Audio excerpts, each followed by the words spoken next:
Notre éditorialiste Slimane Zeghidour nous a rejoint. Bonsoir Slimane. Peut-on dire ce soir que la Turquie réaffirme son rôle de pilier de l'OTAN?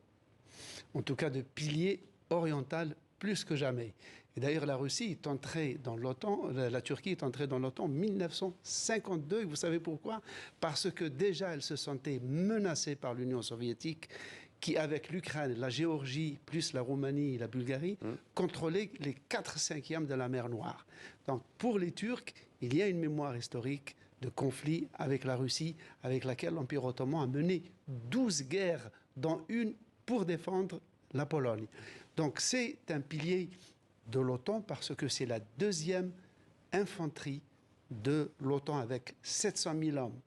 D'autre part, l'armée américaine a entreposé des armes nucléaires stratégiques en Europe et les plus proches, et en Turquie, les plus proches de la Russie sont dans la base de Incirlik, sur la côte méditerranéenne de la Turquie. Donc ce sont les plus proches de la Russie. C'est dire que pendant la guerre froide, le vrai bouclier contre l'Union soviétique, c'était la Turquie.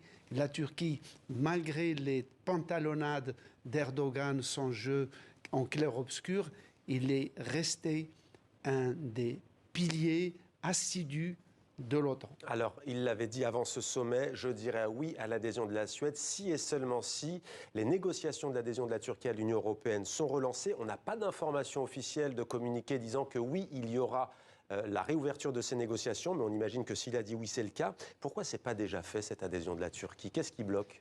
Ah, ça, c'est vraiment le grand roman de la Turquie moderne avec l'Europe. La Turquie a postulé pour entrer dans l'Union européenne en 1963. Puis c'est resté dans les limbes. Et c'est seulement en 1987 que sa candidature a été déclarée recevable. Ça a été relancé plus ou moins en 1999, mais les négociations pour se mettre en conformité avec les législations et les valeurs européennes n'ont commencé qu'en 2005.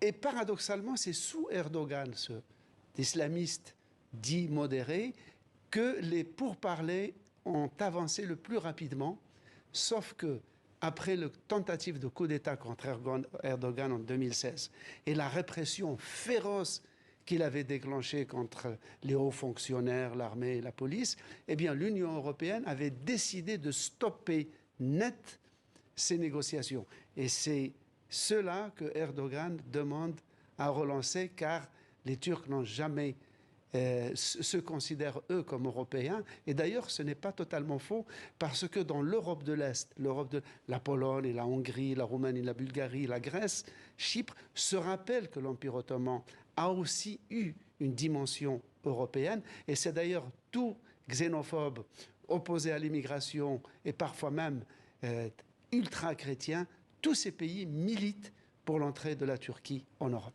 Merci beaucoup, Slimane, pour ce décryptage.